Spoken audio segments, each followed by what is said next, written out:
Emotional moments right before American Samoan Whittier residents hear the voter misconduct charges they're facing. I'm Johnson Kuhn, and that story coming up. Riverwatch breakup is here on Alaska's river systems. I'll have the latest reports. Plus, different levels of ash from a volcano depends on where you live. We look at a village close to Mount Spur.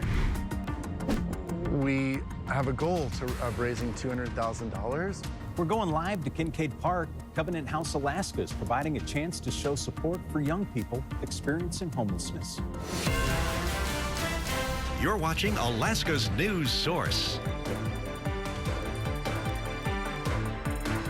Well, good evening. We have an update about a voter fraud case that Alaska's news source investigates continues to follow. Now, 10 Whittier residents, all members of the same American Samoan family, were arraigned in an Anchorage courtroom today. Now, the key issue here, their status as American nationals, not residents, who the state claims voted illegally in our elections. Our investigative reporter Johnson Kuhn continues his months of coverage. It was at times an emotional day here outside the Anchorage courthouse right before some of the 10 American Samoan residents from Whittier heard the voter misconduct charges against them. This is what we saw.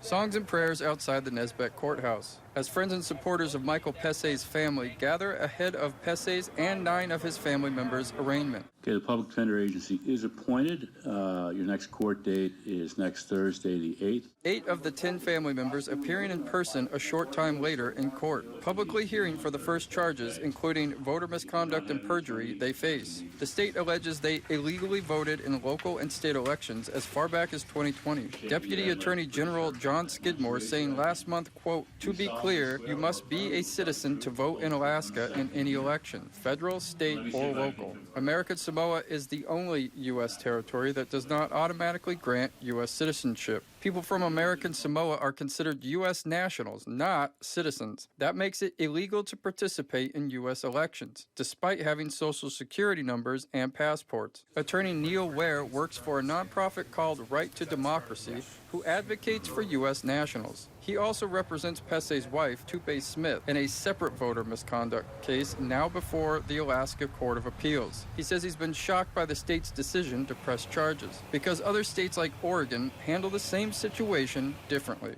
The response by the state in Oregon, though, was not to prosecute. It was to work to address and fix their own election administration issues. Here, rather than take a look at what's creating the problem, the state of Alaska has instead chosen to criminally prosecute folks facing up to 10 years in jail simply for doing what they were told to do by public officials in the state. The next court date is Thursday, May 8th at 1 p.m. That's when a pre-indictment hearing has been scheduled. Johnson Kuhn, Alaska's news source.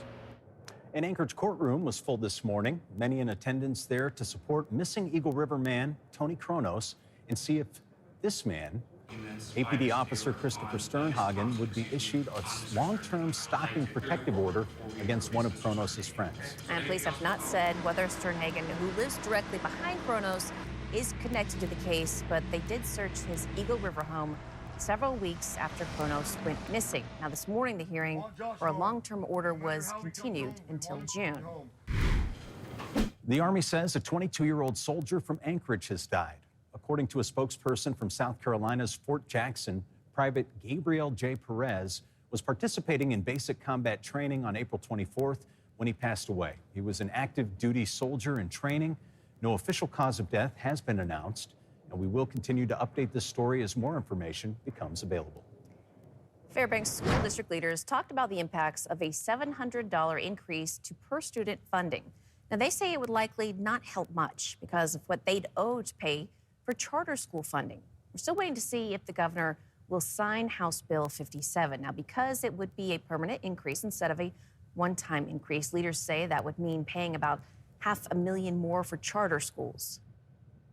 Everybody is pretty committed to bringing down PTR as much as we can, but that $20 extra in the BSA, it's not going to generate enough once we've plugged the charter school, one-time funding hole that was created to do a whole lot. Now, leaders right now say that they do not have a clear picture of the full impact of the bill.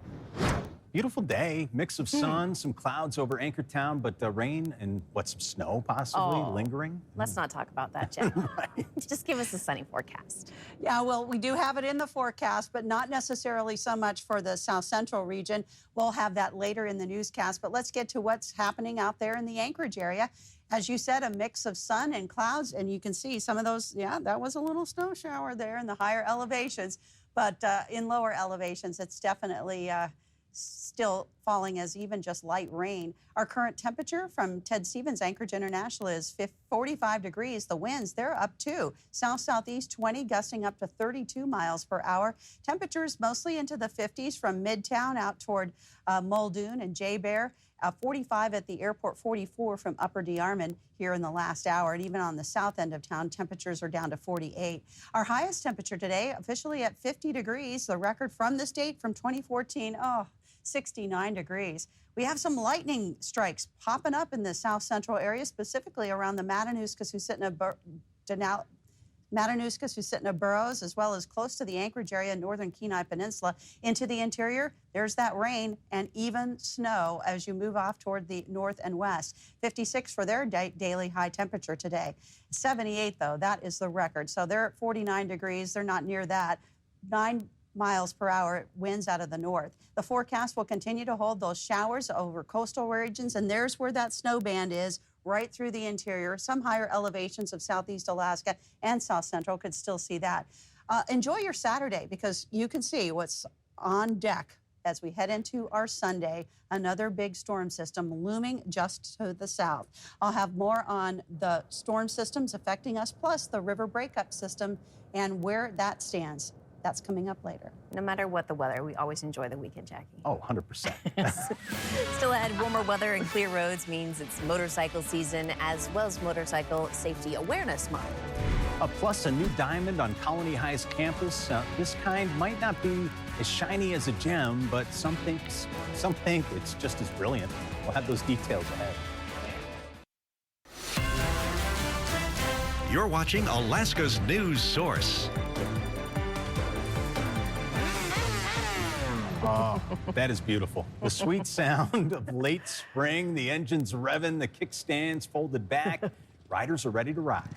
But not before they refresh their safety knowledge and remind the public to watch out for motorcycles. Now, May is Motorcycle Awareness Month. A bait of Anchorage Rider Education Coordinator Bonnie Welsh joins us now in studio. Tell us about the month. Thanks for coming in tonight. So how do you prepare drivers and riders for the season?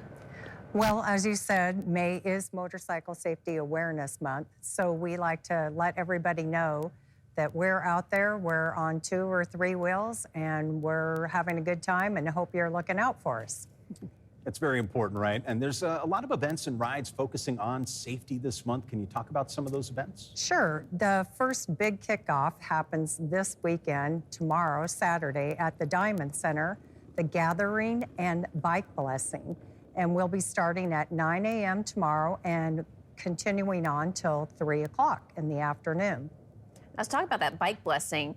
For people maybe who are new to Alaska, describe that event. It's huge. And how do you join it to be part of this? Well, anybody can show up. You don't even have to ride a motorcycle to come out and enjoy the event. We have over 50 vendors, food, nonprofit, clubs, all kinds of action going on, people selling jewelry and different things. And at about 1 p.m., we have Rolling Thunder, which is where our local Alaska Vets MC Club has an honor guard, and they do a big parade lap around the mall, and then we run the colors and do a ceremony and have local dignitaries come out and proclaim that May is Motorcycle Safety Awareness Month. Love the Rolling Thunder. You feel it in your soul. You know, you feel it everywhere. It's loud. It's very, very loud. All right, this goes without saying. Motorcycles much smaller than vehicles, right? Not easy to see on the road. What can drivers do, some extra things drivers can do to help avoid crashes this summer? Well, please look twice. Motorcycles are a little bit harder to see. You know, we often look for 2 headlights when we're in a car, but when it's just a motorcycle, it's a little bit harder to see. So motorcycles tend to move around in lanes. You know, we're trying to avoid the gullies in the lanes. Sometimes we're trying to avoid gravel down the center of a lane. So you'll see that motorcycles can occupy different spots in the lane, and we try and do that for our safety. But when we are doing that, we're also trying to be visible to you as well. So remember that you are in a very large vehicle and have a big protective metal cage around you, so to speak, and we don't. So if you hit us, it hurts us a lot worse. Thanks. Enjoy tomorrow and have a great riding season. Thank you, Sure, Bonnie. and don't forget to come out to Ride Day. We're doing free 20-minute riding lessons. Ooh. Very cool. Thank you so much. Thanks for having me. Thanks for listening. Click subscribe so you can get the latest podcast from Alaska's news source automatically.